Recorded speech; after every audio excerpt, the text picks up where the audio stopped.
quelles sont les différences culturelles que vous avez observées entre Chypre et les États-Unis et qui vous ont considérablement marqué? Comment vous êtes-vous adapté à ces différences et quels aspects de votre culture d'origine vous efforcez-vous de conserver? What are some cultural differences you've observed between Cyprus and the US that have significantly impacted you?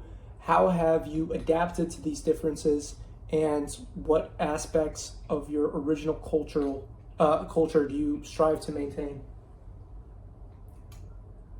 Well, when I first came to the US, the first thing I went to after exiting San Francisco International Airport, I went to Costco. That like showed me a lot of what the US is like. It's just big. Like everything was big, unlike Cyprus. Everything was small.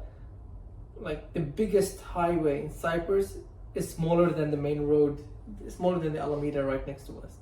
That is the highway. It's 2 lanes. Here in the US, like ever since I was young, my father would always tell me to either go big or go home.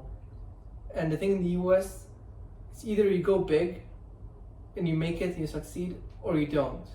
There's no middle line, unlike in Cyprus. There's all the gap, the pay gap in the US is much greater. Like you have the extreme rich and then you have the extreme poor. There you don't have a good middle class. Unlike in Cyprus or any other country in Europe, the government tries to reduce that gap so that everyone would have similar, they'll be in a similar level. We won't have the extreme rich and we won't have extreme poor.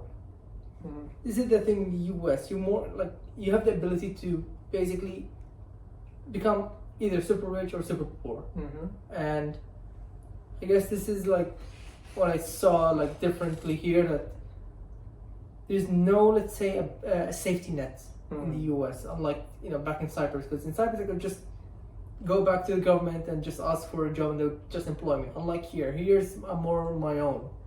So there's no safety net here, and I have to like take precautions, but also at the same time take risks in order to succeed, or at least have one of my risk taking to be worth it.